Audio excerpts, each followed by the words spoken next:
everybody, welcome back to the Miskatonic. Still don't know if I'm saying that right, but I don't care. Also, I figured out how to make it full screen, so there was weird cropping before. There isn't now. I don't know if there was weird cropping before. I don't, honestly.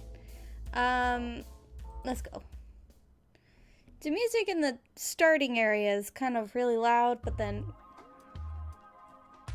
Oh, shit! This is not what I want. Load game. Oh, that scared me. I thought I erased my game. Oh, God. Jeez. Okay. We talked to all these guys. Oh, hello. You've got weird spider legs. A feline? Spider legs are so creepy. Essentially, you just need to maintain your resources, spending them on village and stat upgrades. Sorry, I'm moving my mouse. Because there's just not... I really need to change my microphone back to the original stand, because this one's just not doing it for this setup anymore. Essentially, you just need to maintain your resources, spending them on village and stat upgrades, but village upgrades give passive benefits to both villages, so you need to be careful that you're not helping the other team in their village. Are those veins on your hair plates? See, that's where I went wrong with my first game. After I constructed our breeding pit, the other village gained enough population resources to speed their building and foraging processes. Okay. Can I play your game too? What the shit are they talking about? Whoa! Nick's fell heart, huh? I fell for you with my heart. JK. So after you've drawn from the encounter deck, if what you draw is a monster, pick from the monster deck. Then you can choose to fight or flee. If you fight, compare your player card's ferocity stat with the monsters and add a d6 to both stats to determine whether you win or lose. If you want to flee, it's the same process with the liquidity stat? Okay. It just rolled off my tongue so well I was really confused if I said it right. Once you return to the village board, I am too toasty for my blanket. Once you return to the village board, you can add your successful foraging tokens to the village's stockpile. Whatever team successfully builds their village first wins, or whatever team's village runs out of food, materials, or population resources loses. Ooh. Ew. I'll stop looking at that. Nope. And do I have to go by my in-game name too? Couldn't hurt. They must be talking about some sort of board game. Never played one before. Not many places to put the board when you're off dancing in the woods with nothing but a smile on. And nowhere to keep the pieces. Groot. It's Groot. It's obviously Groot. Rena York. What's unique about our planet is that all the plants and animals share a universal language. Or a sort of collective consciousness, guiding things like migratory patterns, blooming seasons, what is predator and what is prey, things like that. It also acts as a conduit of emotions of organic life. A flower is plucked, the garden screams. The cow is slaughtered, the whole herd weeps. Humans seem to have lost this ability over the last 100,000 years, and those few that can hear it go mad with the knowledge of it. Just so you know, the planet is very upset with you humans. What are we supposed to eat if we can't have plants or animals? Which one? What are we supposed to eat? Eggs? Just eggs. Only eggs. Yuck. So creepy. Guess I better go apologize to my bagel. Oh man, I hope that ain't true. As a witch cultist of a love goddess, I should probably be spreading the love everything, not just humans. And I've eaten a whole lot of burgers. Okay. Okay. Ew. What are these worms? Why do you have worms? Do those wormy things act as your arms? That's pretty groovy. Yep, the thing to remember about all these occult shenanigans is that most of these monsters are just really ugly animals, and animals can be trained. Oh, interesting. I didn't even notice her arms when I was busy looking at the worms. Cool. How'd you train them? Traditional combination of treats and mild punishment. As a treat, I'll let them keep my arms. And as a punishment, I headbutt the shit out of them. Now they never leave Mommy's side. Don't even have to command them for the easy stuff. What counts as easy stuff when training floating worms to act as replacement arms? Oh, you know, cooking, cleaning, getting changed, all the essentials. You should see me play the trombone. Huh. Okay. Your hair creeps me out, friend. It has a hand. Or two. That's a name. That's a name. There are several benefits to having every internal organ replaced by half-sentient liquid slurry. Ew. For example, you wouldn't believe how much of your brain is dedicated to simply maintaining the automatic processes of your body. With the slime, my brain is now free to fully ponder the questions of the universe. This guy looks more like Slimy than the other guy. You saw him. Oh no! His name is Cream Puff. He turns inside out.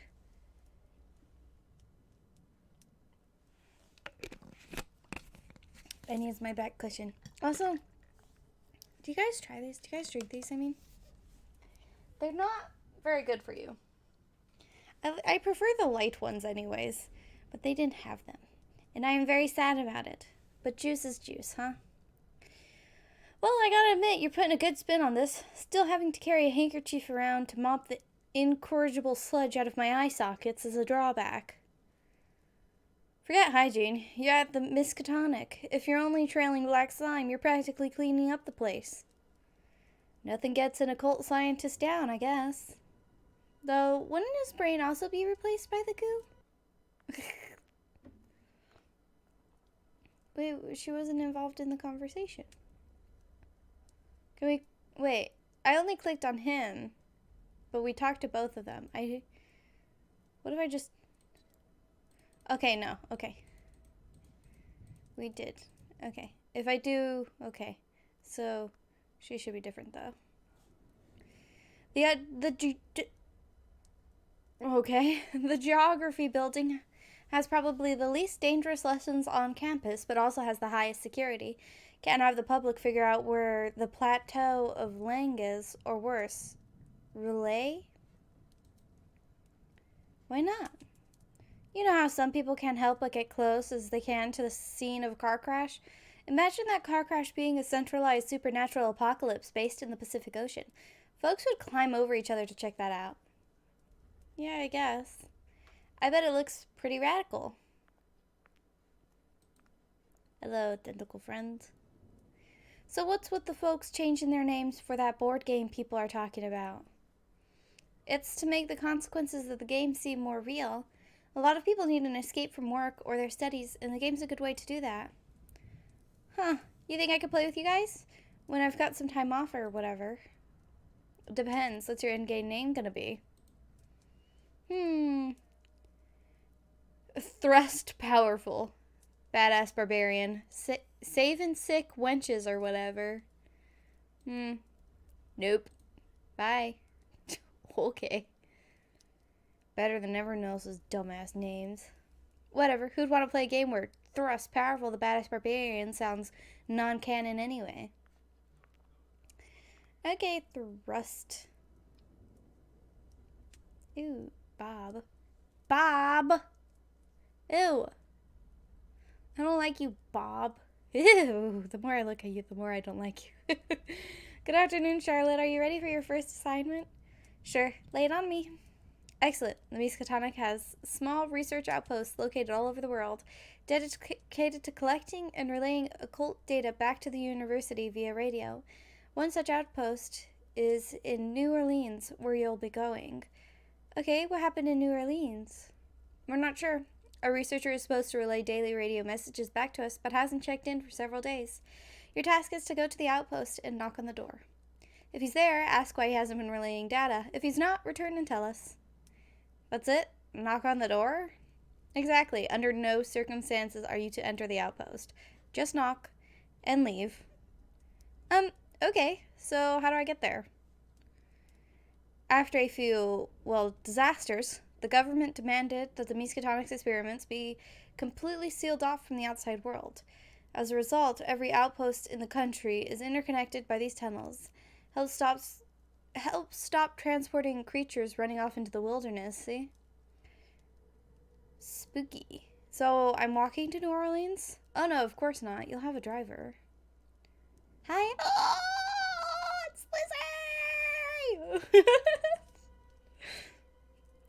Hi. Hey Lizzie, it looks like driving down the spooky ass looks like we're driving down the spooky ass tunnel system together. Yeesh. New Orleans is not too far in straight lines. Should get there lickety split.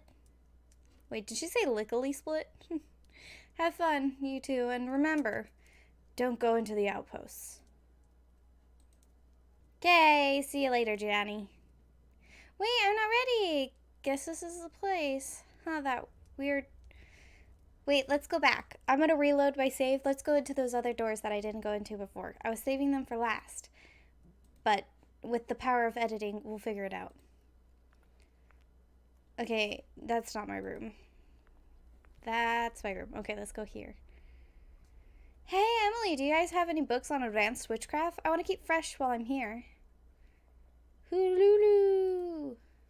I'll take that as, and of course we do, Charlotte. Have you seen the size of this goddamn library? We got books that ain't even been written yet. You. The Science of Rain Dancing by Professor Anna Undercarriage. Huh, guess maybe I'll fit in here a little better than I thought. I've been doing science all this time. Much like electricity, the human body acts as a conductor of magical energy intrinsic in the air of regions of high concentration. This effect is exacerbated with wet skin, leading to many witch cults dancing naked in the rain in order to conjure spells effectively. Indeed, it seems paranormal encounters seem more frequent when it's raining, or in regions of the world where rain is frequent. The witch cults of Seattle and Scotland are considered incredibly powerful and fearsome, though this is simply due to their geographical advantage. Would they be taken away from their home deluges? I don't know how to say that word. They would be simply as effective as their new weather permits them to be. Ha, sick burn. Oh, Nutty Annie's here. Hello, Wobbly. What you reading? Nothing, just some strange... Why did I add strange? Oh, it's her name. Just some stuff about witches. You wouldn't get it.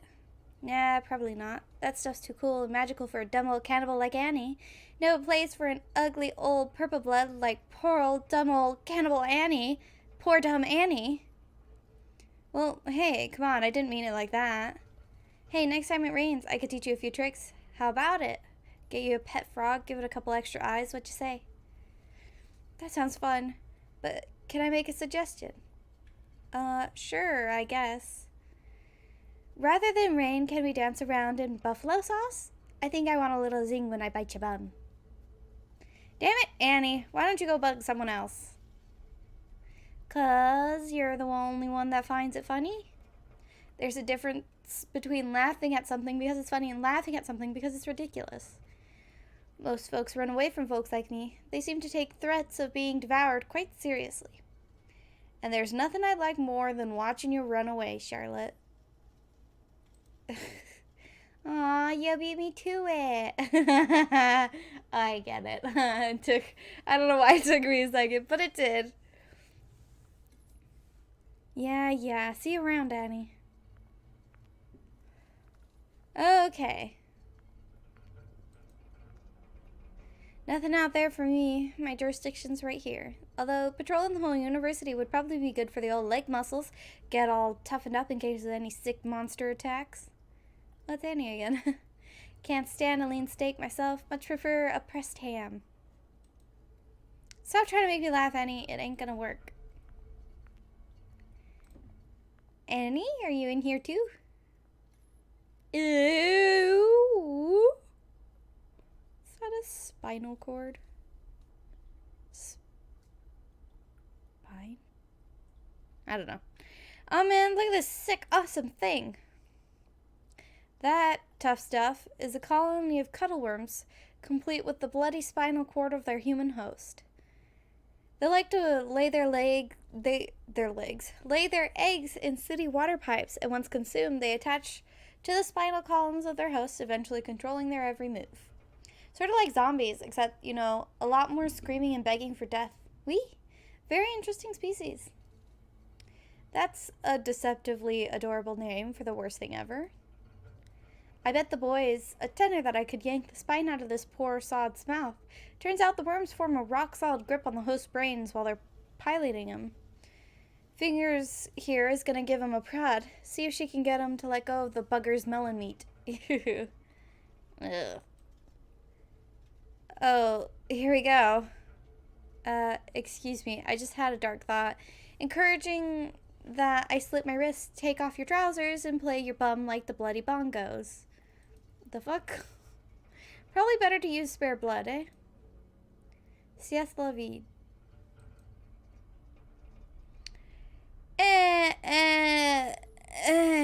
So very confused. Aw, big strong man helping out little lady sadistic madness. Ow. Okay, I had to sit a bit differently so I'm no longer at risk of making myself bleed all over everything. But that has put the mic very close to my face. So sorry if that distorts my voice in a bad way. Aw, big strong man helping out little lady's sadistic madness. Cute. Yeah, gross. Okay. Last door. Hello again. How's it going? Can't complain.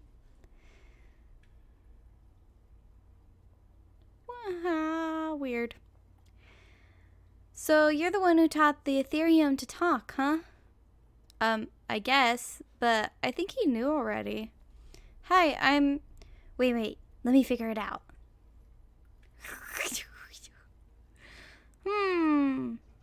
Layer of grime over the extremities, so you're aware of the mutagenic atmosphere and have applied a home remedy. So you're local to New England, but no real accompanying stench other than that of dead flowers, so you're often with other people. Mild wobbling at the touch indicates a lack of exercise, but the very dirty boots mean you're outside in the rain a lot. Judging by the short black skirt and choker, you're an active worshipper of Shub-Ni-Gra, the goddess of love and humanity. In combining the grime wobbliness, smell, and outfit, you must therefore be a member of the Chesanook Witch Coven. Wow, exactly. Although they were just observations, so what's with the creepy tentacles? This is as close to a handshake as I get. Oh, well. Enchanté. So what's your deal? I'm Jessica Morgan. I'm the record keeper for experiments performed on the Necronomicon, though I was a detective before my arms got all noodled. How do you keep records if you can't control your arms?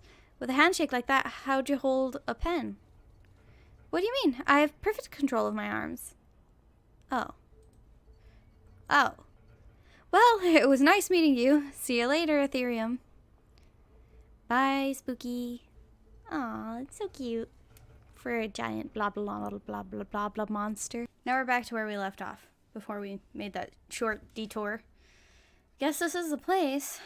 Huh, that's weird. The door's open. So? Well, the mission is to knock on the door, see if anyone's in, and then leave. If the door's open, something bad might have happened. Like what? I don't know, it could be anything. Maybe they're out of banana bread. Maybe someone's pregnant and they've gone to get a doctor. Maybe Cthulhu cultists have invaded to have a sick hoedown. Maybe they're pregnant with a Cthulhu cultist banana bread baby. We should check it out. Supposed to be authormorized to go into outposts. Dunwitchers and witches are for knocking on doors, not poking around outposts. Come on, we'll be, showing initiative. They'll be like, wow, Lizzie and Charlotte, you sure saved the day poking around in that outpost. Good thing you did all those chupacabra... Wait, good thing you did, or all those chupacabras would have gotten back to home base and ate all of us. I don't think that's what they'll say. Well, I'm going to take a look anyway. Feel free to join me if you want to save the university from chupacabras. Guess it'll be okay if we just look.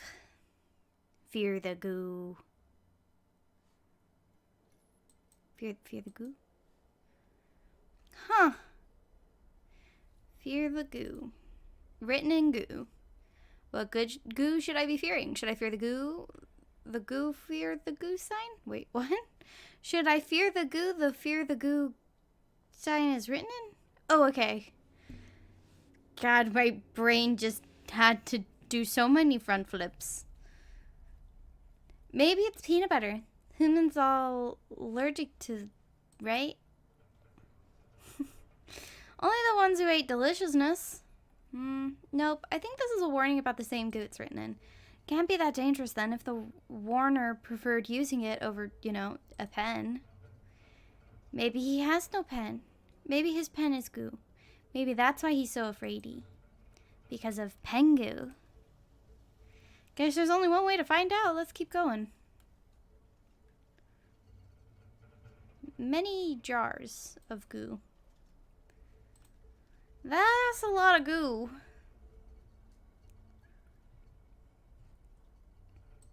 Extraction facility. I probably should have read that. Tools broken during the extraction process shall be replaced from the technician's wages.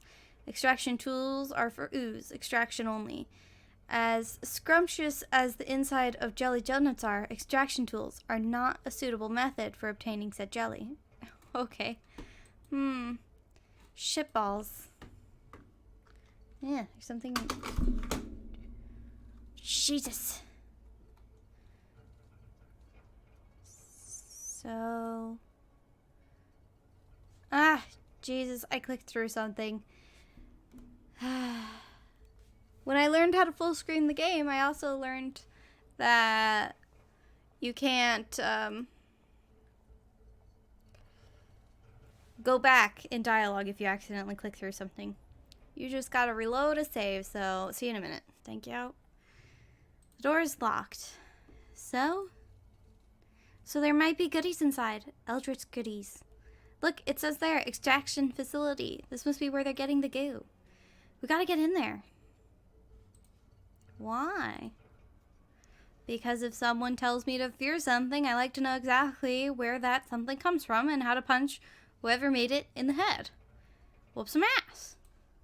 Besides, it sounds exactly like something that the hottest new occult detective team in New Orleans would do, right? Solving some sick mysteries. Okay. Freaking love Lizzie. Okay. Looks like a syringe. That's a beefy ass needle hole thing too. What? What? That sentence doesn't make any sense to me. This goo is either going into something or coming out of something. Either way, it looks like it hurt like hell. Okay, what does this say? Little Yahanthe? There are a lot of small number of personal effects on site. Easier to just let them have their little trinkets than to enforce contraband rules. And the occasional knife in the gut for a supervisor was seen as an affordable expense. Jesus. Looks like a poster of Innsmouth, home of the Deep Ones. Maybe that's where whoever lived here was from. What's a Deep One? They were this race of fishy, froggy folks that lived in the underwater city of the coast, off the coast of Innsmouth. In exchange for plentiful fishing and crabbing seasons, they would mate with the local Innsmouth babes and great little baby hybrids. Apparently it was a pretty sweet deal until some wandering douche came through the town and ruined it, went and told the government. They torpedoed the underwater city and rounded everyone up and sent them to concentration camps and whatnot. Kinda sad, really. I hear the little hybrid tadpoles are adorable. Aw. Okay. A book. Some sort of manifesto. April 9th, half gallon. His name was Daniel. April 10th, 2 gallon. Told me to give her locket to her lover. April 11th, 1 gallon. He was still alive. What have I done? And then it stops. Huh. Okay. What you doing in here, bud? Huh, looks like a diary. Each night, my darling wife, hidden deep in the back room of an Orleansian brothel, prays to her goddess Shub-Nigroth. Keeping the faith. Groovy. That we might find a new home and that I might find work much less dreadful. She is becoming too large to convincingly lie that she is carrying a human child. So we must gather our pennies and leave soon. Huh, there's a little photo. I don't understand why they would have to leave. Or maybe she's getting too large for it to be convincingly a human baby and it's not a human baby. Maybe that's what I misunderstood. Oh, look at her. So pretty, so full of tadpoles. And he's kind of handsome in that, amphibious way. Aww. Why is that aw? Why is that not you? All storybooks say that there's no purer love than that between a girl and a frog. What? April 12th, 1936. Hey, that's yesterday. A new prisoner was delivered for ooze extraction. He claims he was a riverboat captain with a ship that sails up and down the Mississippi River. He claims that there is a deep one refuge situation in Minnesota, wherein my people live and thrive, hidden from the university's horrific testing and the government's terrible camps. I shall rescue my beloved tonight, under cover of darkness, and we three shall make for Minnesota. I'll miss the radio call-in, and they shall send someone to investigate my squalid concrete prison, but we shall be long gone. Huh, looks like the university was keeping this feller against his will, using him to extract goo from folks. But why? Also, why did he leave these notes behind now the university knows where to find him? Maybe we should ask him. No way. If the university is as evil as this guy says they are, we best keep our mouths shut and do a little independent investigating. We gotta find out what this goo is and what they're using it for. And why they're being such bastards. A holding cell, not for holding delicious pastries. Every outpost, no matter how small, no matter what research it housed, had to have a holding cell. The topics we studied at the Miskatonic have an alarming rate of contagion. Fucking shit on my dick. Another goddamn locked door. You look angrier than you should be. Sorry, the concept of, privacy makes witches a little testy. Whatever, let's find ourselves some keys and F these locks up.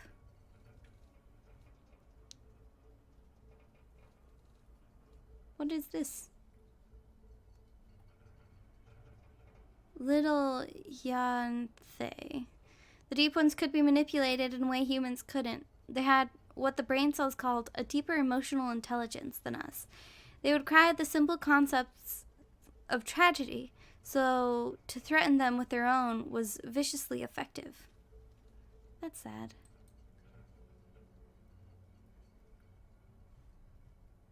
What the fuck? Are those the super rare Dead Randy Monogamy ARC covers? How did he get these? These are ultra banned all across America. We gotta take these. What? Dead Randy, the sexy necromancer. This is the cute little incubus that runs around saving zombie girls after the world ends. And then boning them.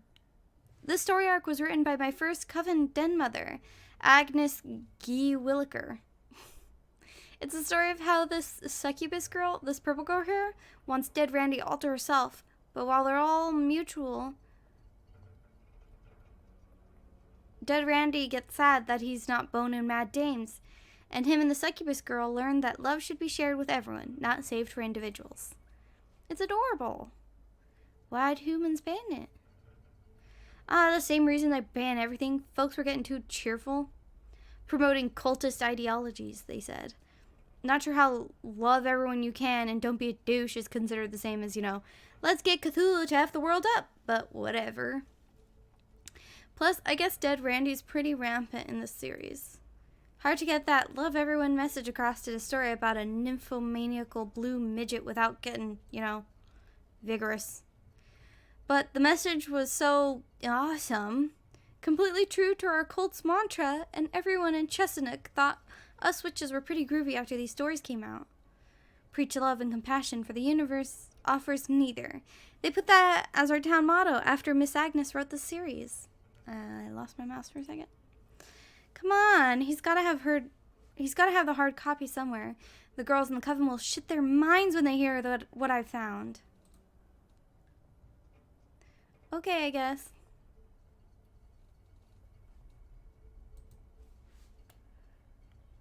$0.10. Spicy dimes. Dead Randy, the Sexy Necromancer, Harmony Arc, Episode 1, Death of the Deviant.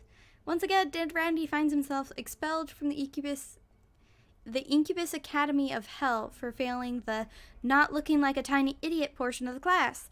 Forever exiled, Randy seeks refuge on a desolate earth destroyed by a mysterious plague that leaves the land barren and all but zombies.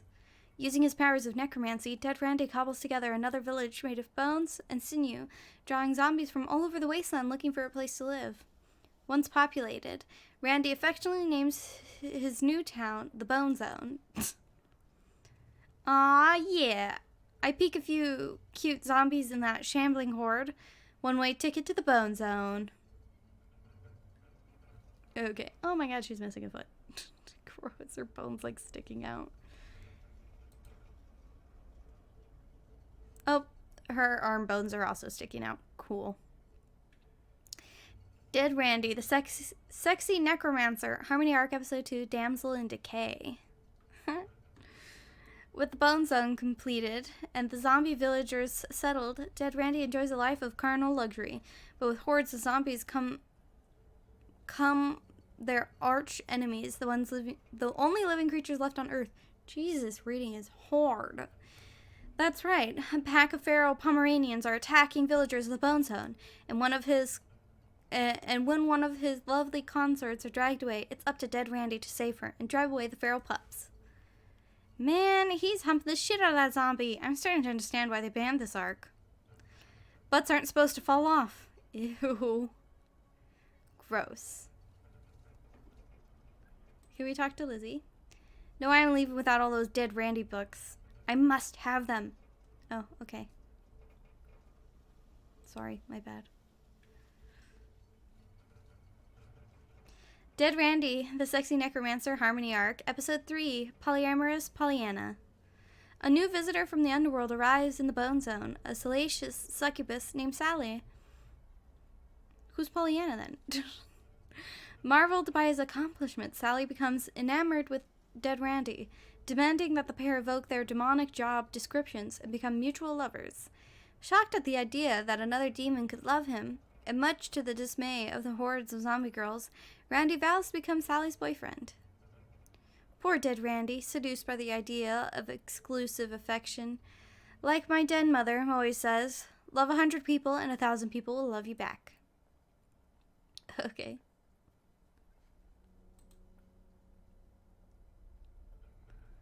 Trouble in Paradise. Yeah, Episode 4, Trouble in Paradise. After a few months of unrelenting ravaging, Randy and Sally start to become bored of their exclusivity. But while Randy aches to share his love with the rest of the village, Sally demands that he spend his pent-up affection on grinding through their turbulent relationship. Bad move, Sally. You've got two folks going against their nature of sharing happiness with the world, desperately trying to keep their happiness between each other. Share it.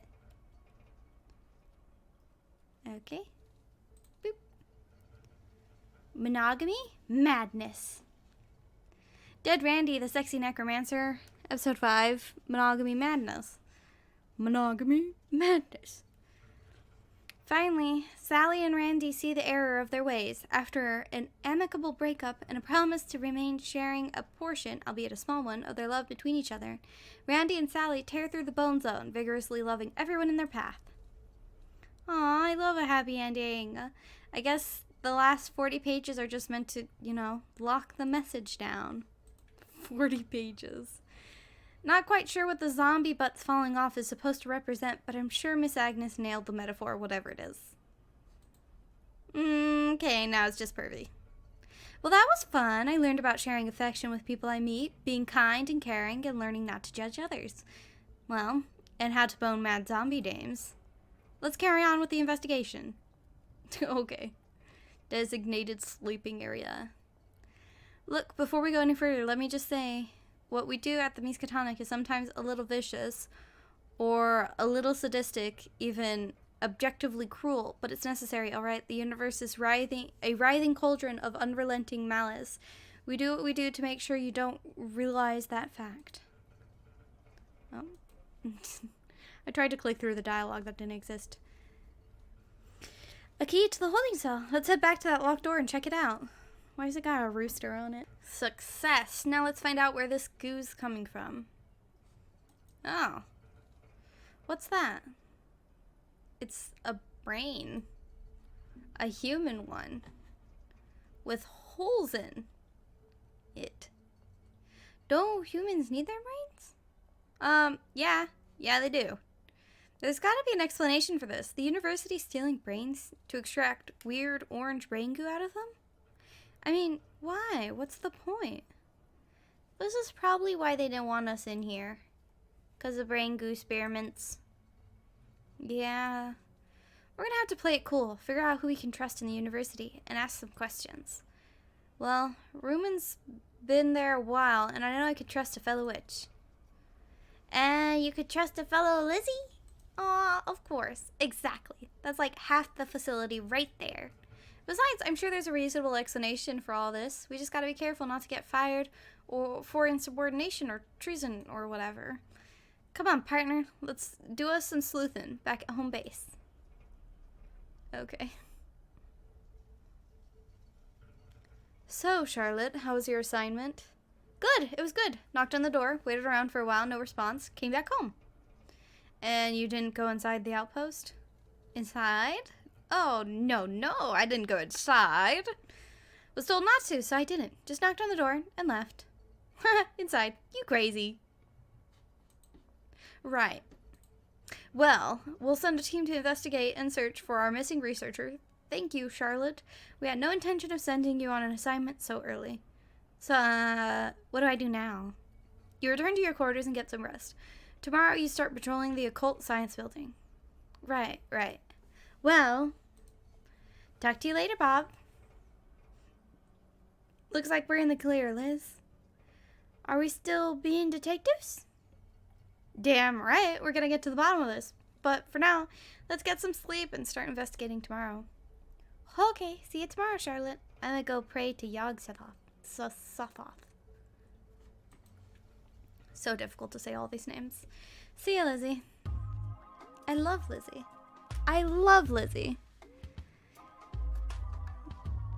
Let me turn that down a little. This is really what the world looks like? There's like chunks missing. And chunks added. So the little witch girl had discovered that the university had been harvesting goo from kidnapped prisoners. But what was the strange goo, and why would the university be doing something so dastardly? Oh, and, just so you know, I had no idea what they were planning. I was just that cute French girl that was vivisecting creepy monsters for the sake of education, oui? So don't go accusing all the university of being all dastardly. Some of us were as dumb as the little witch girl. Why do you keep calling me a little witch girl? I'm exactly the same size as you. Our story resumes with our little witch girl quietly investigating the strange orange goo while keeping up appearances as security guard of the occult science building. Are these handprints right here? See, like, this is the palm, the thumb, fingers. Is it handprints? Is that what's all over her? But what the little witch girl did not know is that our loyalties were being tested at every turn. I'm 22. I'm a grown-ass woman. Voluptuous, almost. Oh, okay. Good morning, Miskatonic. It's me, Mindy in the morning, with the Miskatonic morning announcements. What is this morning you speak of? It sounds awful. First off, thanks to our dedicated and highly trained fodder, the Emporium is now host to a hefty portion of Cthulhu flesh, and all at a record cost of only 7 fatalities. Shit. Man, I'm getting fat. On to international news. The Miskatonic University's Canadian branch is suffering a Yeti infestation, brought about by their recent How Many Yetis Can We Get series of experiments. I can't tell if that means the experiments were a success or a failure. Is there a human resource department in this building? Only I'm wondering if the best way to start a workday is by blaring news about a fucking Yeti apocalypse into my head. Call me crazy. Okay. Why are you so dirty? Oh, hey Lizzie, how's it going? What you doing? Grind bath keeps all that New England atmosphere off, so I don't get any extra bits and bobs sticking out of here and there like the folks around here. Oh, okay. Secret witchy trick. Want to try some? What's in it? Oh, lavender, rose petals, sandalwood, ambergris, some guy's blood, mushed worms, horse placenta, powdered dog. Ew. The powdered dog is what gets me to finally say you. A small assortment of rocks, bacon grease, squirrel, and peppermint for that tingly fresh feeling. Horse placenta. Like my dead mother used to say, ain't nothing getting through horse placenta. She drank a lot. They sent a team to New Orleans to investigate what we found, but we're on errand duty today. I think someone needs your help in the library. Okay, when my grime seeps in a bit, I'll go see what they want. Thanks, Lizzie.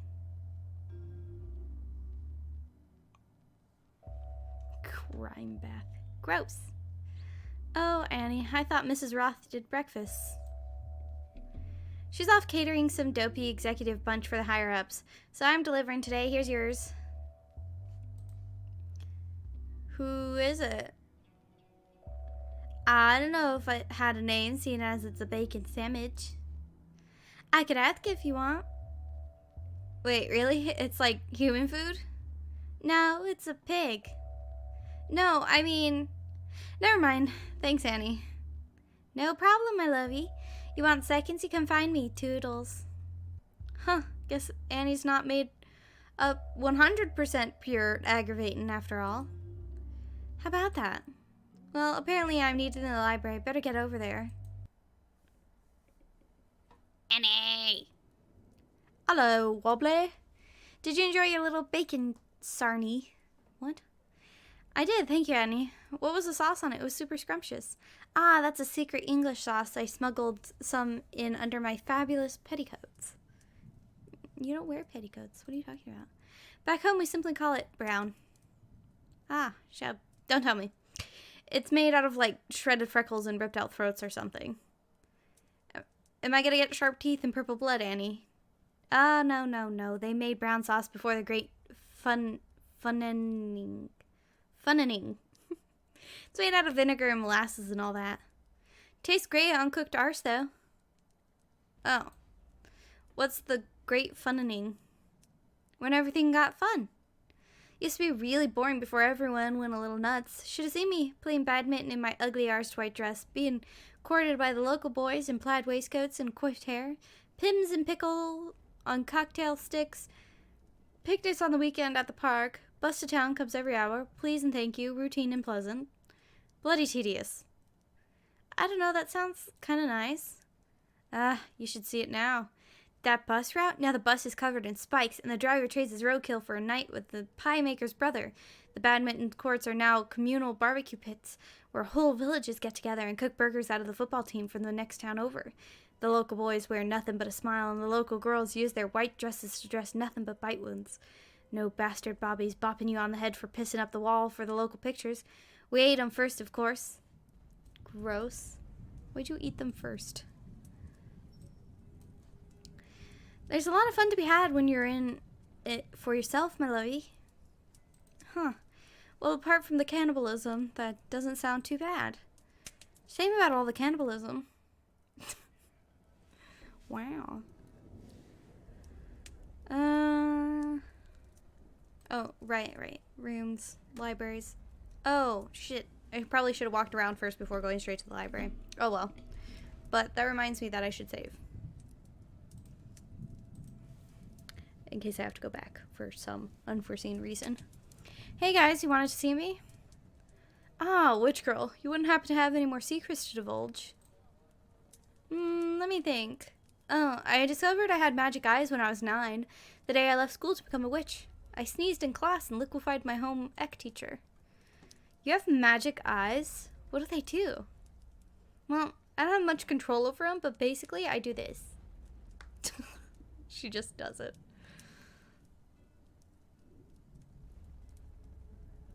Wonder where her eyeballs go. They just like fall on the floor or something. Can I click through this? I don't think I can. And stuff happens. Usually it's harmless, making people think strange things or their limbs a little numb. Makes tiny doggos do backflips or babies say their first words. But, you know, occasionally it makes stuff turn inside out. I guess that's an extra secret for you, Nico. Well, it's my secret gathering that I need your help with, Charlotte. We're looking to expand the library to house my collections, but the engineering department exploded last night. I need you to find some power tools that'll help us in the library build an extension. Are you up for the task? Sure. I guess I can handle that. Excellent. Try the Comporium. If anyone has power tools in this building, it'll be that French girl. I can't remember my father's face. The Comporium. I'll go check it out. So I guess that was the effect of the eyes. Hey guys, have you seen any engineers? We're trying to renovate the library. Creepy little back arms. Cockroach arms. Gross. We still have engineers. I thought they all exploded with that dopey machine they've been trying to build for Yog knows how long. Oops, sorry. Nope. There's still a few wandering around campus, withered as broken-hearted parsnips. The lot of them. Gotta have filled their shrapnel quota by now. I saw a student, no word of a lie, his entire head cut in half. Oh shit, really? Yep. But he was always a little two-faced. Two-faced. I've heard the engineers use the Ethereum to store completed prototypes, Charlotte. Chances are they've got what you're looking for. Thanks, guys. I'll go check it out. Fucking weirdo. Hey, wormy arms. Hey, Vicky. Where the hell is everyone? The engineering building. Didn't you hear the explosion? Most people are off carrying the wounded to the infirmary. Oh, yeah, of course. So what are you doing here?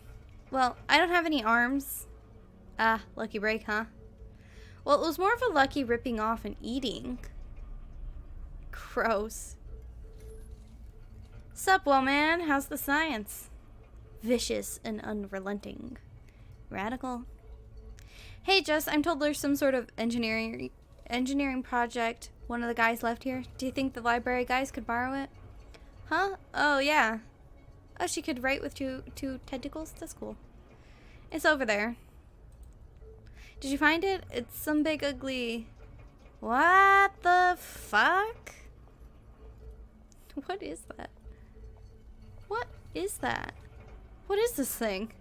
It's like half car engine, half steak, half steel purse. This is for fighting ultra vampire. Is this for fighting ultra vampires or something? The reasons you don't teach here just pile on top of each other. I have a rock solid lady boner right now. I gotta have one in black to show the coven they'll lose their shit. Take it then. We're gonna use it to shut... Wait, what? We were gonna use it to shut the Ethereum up, but that ain't happening. I thought witches were into herbs and eyeballs and cauldrons and stuff. Why are you rock solid over that monstrosity? First and foremost, witches like awesome stuff. Eyeballs are awesome. Cauldrons are awesome. Secret midnight dance-offs are awesome. And Lady Boner is awesome. You are a colossal lunatic. Thanks, Jess. I'll see you later. Jesus.